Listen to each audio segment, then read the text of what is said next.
יש כל מיני. אני אשאיר לך משהו ותגידי לי אם זה נראה לך. רונו, רונו, מזמור זורח, שא אנוש, נפשך לאור, כל הארץ יגן פורח, היא ממלכת לעם עולם, ואני לא זוכרת מי כתב את זה. אני מחפשת אותו בדיוק רגע.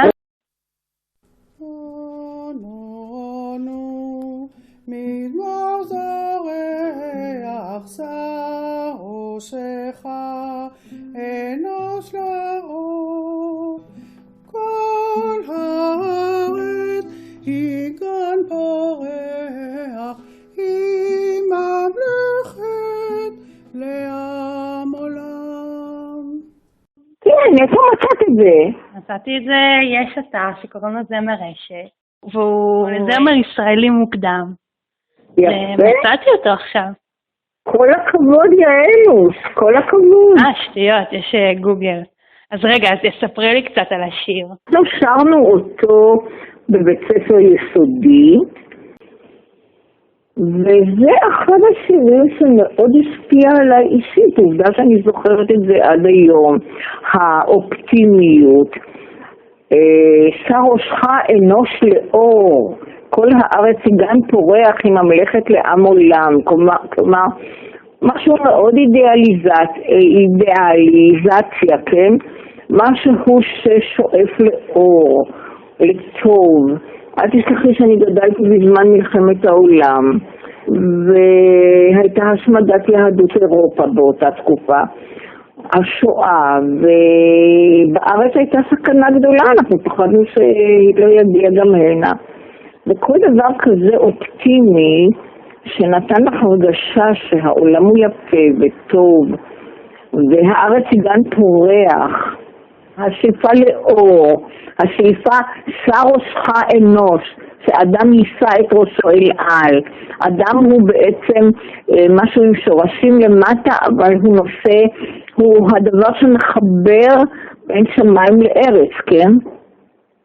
והשאיפה צריכה להיות תמיד להגיע למעלה, לא לרדת לתהום.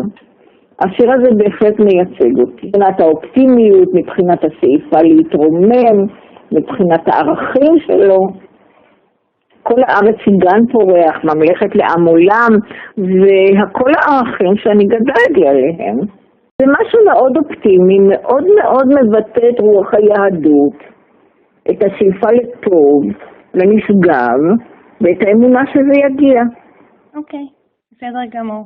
אבל אם את אומרת שזה היה בתקופת השואה, זה אומר שלמדת אותו כשהיית ילדה ממש ממש קטנה, לא? הייתי בת 10, רגע, בואי נגיד, רגע אחד. אני למדתי בבית הכרם בשנים בין 40 ל-42.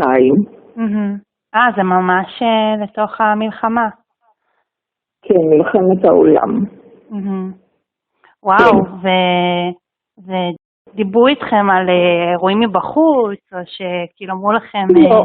לא. המורה לזמרה לא דיבר הרבה, הוא רק לימד שירים.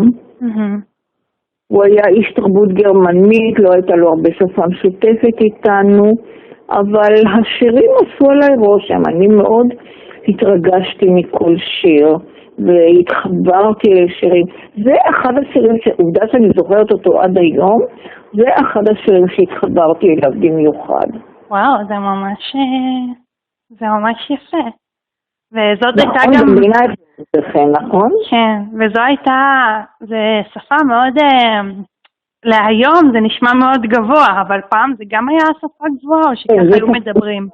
כן, זו בהחלט שפה גבוהה, אינני יודעת מי כתב וניסח אותו, זה נשמע לי מתורגם, זה לא נשמע לי... זה מתורגם מגרמני.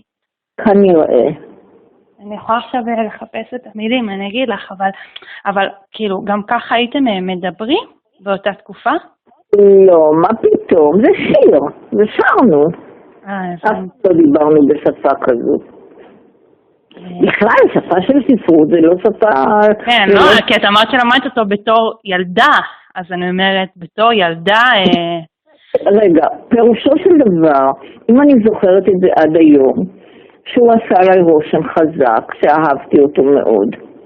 גם המנגינה, אבל במיוחד המילים. אני חושבת היום על ילדים בכיתה, לא יודעת, ד' שנותנים להם שיר בשפה כזו, אז... נגיד שהייתי ב9 או 10, למדתי שם מגיל 9 עד 11 או פחות, משהו כזה. זה היה בבית הכרם, זה היה אני אגיד לך, השיר הזה במקור, הוא שיר של כמה אני שמח וכמה אני... זה שיר כאילו געגוע לי, אני לא יודעת אם זה געגוע, אבל שמחה שאני אגיע לירושלים ואני אעבוד את השם, כאילו זה המילים בגרמנית המקוריות. מה? אני אגיע לירושלים ואעבוד את אלוהים?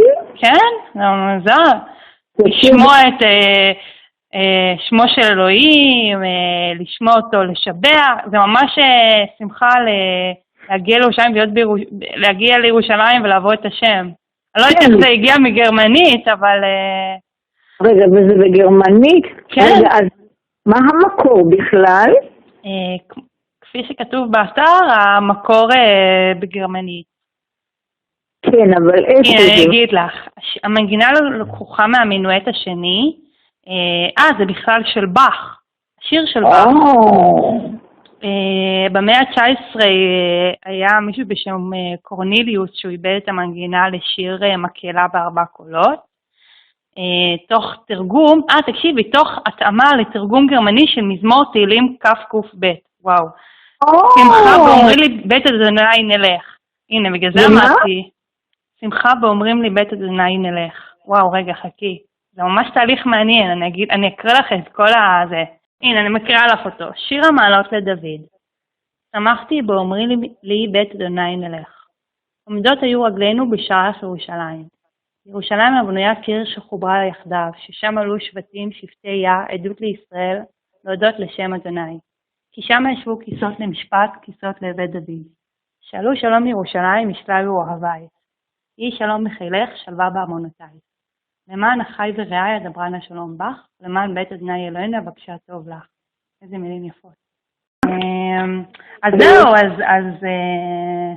זהו, וואו, סבתא, זה היה ממש מעניין כל השיחה הזו, וסתם, אז השיחה הזו הייתה ממש מעניינת, וזה מעניין שלמדתם שירים בשפה כזו, כי לי זה מוזר, אני זוכרת שלמדתי שירים בשפה יחסית דלה, אם בכלל היו מילים, היה נראה לי 2 מילים, לא יודעת, 3, 4. היה לי מורה שהיה למעשה, תראי, אנחנו בבית הכרם, קודם כל באותה תקופה הגיעו הרבה עולים מגרמניה. אדם שהיה מוזיקאי דגול ואולי לימד באקדמיה או אני לא יודעת מה, נהיה מורה בבית ספר יסודי כי היה צריך פרנסה, היה צריך כסף. ולמפל היה מוזיקאי והיה אישיות גדולה בתחום המוזיקה, אנחנו לא ידענו להעריך את זה, אבל הוא היה באמת גדול, והוא היה גם יקי, את יודעת, ואנחנו צחקנו ליקים ועשינו מהם כלום, הוא היה נורא רציני, אבל הוא היה איש אשכולות. ואחר כך הוא לימד אותי גם בסמינר, ואני לא זוכרת כמה קלטתי ממה שלימד בסמינר, כי לקחתי מוזיקה כמקצוע השתלמות, או ציור, אני כבר לא זוכרת, את יודעת, כבר אני מטושטשת מכל בכלל שמעתי את שנות הסמינר. רגע, אז מה את צריכה לעשות? לא, כלום. אני רק צריכה להביא את זה לכיתה ולהגיד, דיברתי עם סבתא שלי, הנה תשמעו חלקים מהשיחה. רגע, אבל זה כל מה שיש לי להגיד לך, אז מה? טוב, תודה סבתא. אני כן, מדבר. בסדר, מאמינקה? טוב, מאמינקה. אז המון טוב, להשתמע ולהתראות. ביי.